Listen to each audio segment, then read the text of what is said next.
মানুষের দাওয়াতি কাজের মাধ্যম কয়টা? দুইটা। একটা হলো মৌখিক সাক্ষ্য, আরেকটা হলো বাস্তব সাক্ষ্য। মৌখিক সাক্ষ্য হলো আমি যেখানে এসে আপনাকে বক্তব্য দিচ্ছি, এটা হলো মৌখিক সাক্ষ্য। বাস্তব সাক্ষ্য হলো আপনি আমার গ্রামে গিয়ে শুনবেন আমি কেমন মানুষ, এটা হলো বাস্তব সাক্ষ্য। আমাদের কি বুঝতে পারছে?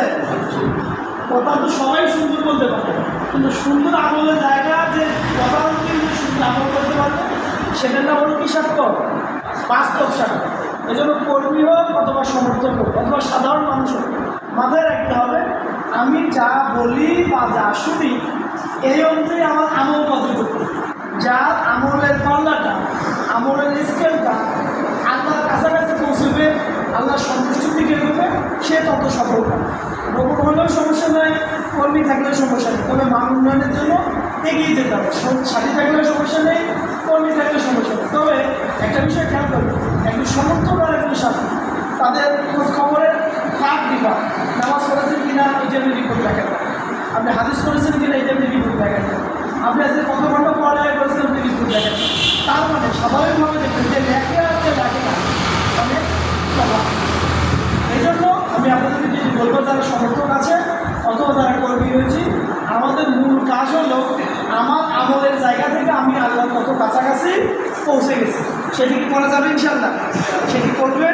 আর কোরআন হাদিসের সঙ্গে যার যত সম্পর্ক ভালো থাকবে আল্লাহর সঙ্গে তার তত সম্পর্ক ভালো থাকবে। এই কথাটা আমাদের আল্লামা সাইদি হুজুর বলেছিলেন যে আপনি কোন দলের কর্মী কাছে যে বড় পরিচয় হল আমাদের সঙ্গে আপনার সম্পর্ক করতে হবে, আমাদের সাথে আপনার সম্পর্ক করতে হবে, মসজিদের সাথে আপনার সম্পর্ক করতে হবে। এই বিষয়ে কর্মী হয়েছি তার শিবিরের আমাদেরকে যেন একবারকে চেনি ছেলেটা ভালো এবং সব আমাদের বাচ্চা মানুষ থাকলে একটা মনে থাকে ওরা দিকে বুঝতে পারছি সবাই। আপনি শিবিরের কর্মী বা সমর্থক আপনাকে চিনবে, আপনি ফজরের নামাজ মসজিদে পড়েন, আপনি ঈশার নামাজ মসজিদে পড়েন, অন্যান্য নামাজ যেখানে যে অবস্থায় থাকে মসজিদে পড়ার চেষ্টা করেন। এইটার বিষয় খেয়াল করবেন। পাশাপাশি খেয়াল রাখবেন যে সেটি হলো যে চরিত্রের জায়গাতে কেউ যেন আপনাকে লেবল করতে পারে, মানে কালিমা লেবল করতে না পারে। মিশরের যে ঘটনাটি, মিশরে ওই সময়ের প্রশাসন, ইসলামী আন্দোলন যারা করত ইখওয়ানুল মুসলিমিন, তাদেরকে আলাদা করতো এই থিমে যে ওই লোকটা একদল, মানে একটা সময় হয়েছে কি প্রশাসন কিছু ছেলেমেয়েকে ধাওয়া করছে, একটা দলটা যাচ্ছে দৌড়াচ্ছে, কারণ এই লোকগুলো দৌড়াচ্ছে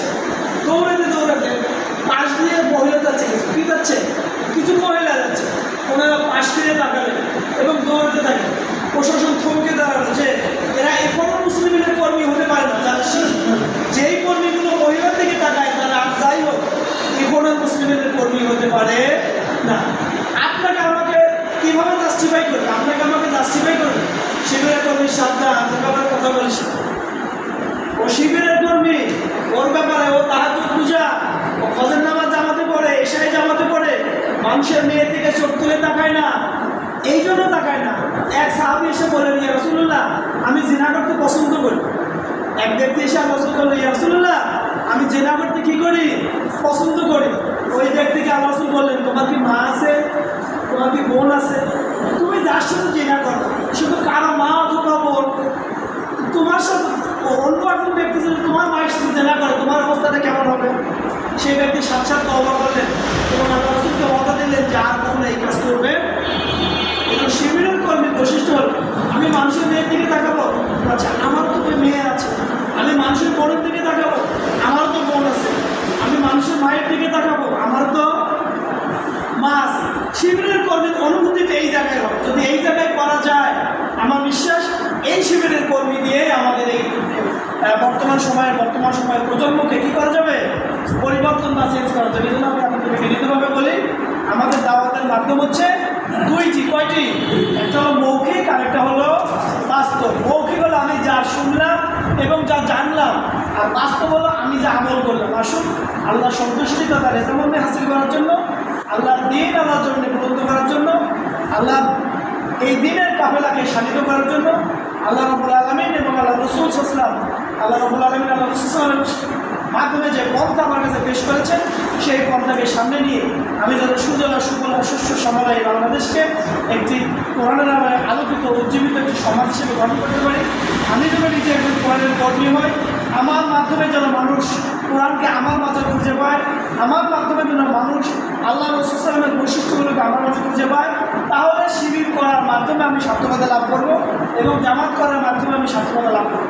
আর আমি শিবিরের কর্মী এবং জামাত কর্মী হওয়ার মাধ্যমে যদি মনে করি যে এতদিন থেকে শিবির করি জামাত করি, অথচ শিবিরের জামাতের এমপি হয়েছে, জামাতের এতগুলো এমপি আমাদেরকে কিছু দেয় না, আমি শিবির করে লাভ, এখন আমাকে বলতেছে যে ভাই এতদিন থেকে জামাত করি, জামাতের জন্য জেল খাই না, আর আমি কি জামাতের কাছে কিছু পাই না, পাবো না?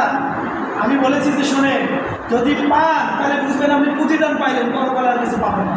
তার নিয়ম তো এটা যে এতদিন থেকে জামাত শিবির করি, অত কিছু দরকার। জামাত শিবির করার কারণে কোনো কিছু পাবো সেইটা না। আমি যে জায়গায় আছি, আমার এই জায়গায় আরও একজন তো হকদার থাকতে পারে, আমার জায়গা হলো আলহামদুলিল্লাহ যে অন্য একজন পাইছে কিনা। এই যে 15টা মসজিদ আমাদের এলাকায় হয়েছে, এখন যদি সব মসজিদে মনে করে আমারটা হয়ে ওঠে কেন, তাহলে বুঝবেন যে সে অন্য সাইডে নিজেকে প্রাধান্য দেয়। অথচ আল্লাহ রাসূলের হাদিস হলো সেই ব্যক্তি ততক্ষণ পর্যন্ত পূর্ণ ইমানদার হতে পারবে না, মুমিন হতে পারবে না, সে নিজের জন্য যা ভালোবাসছে অপরের জন্য তাই ভালো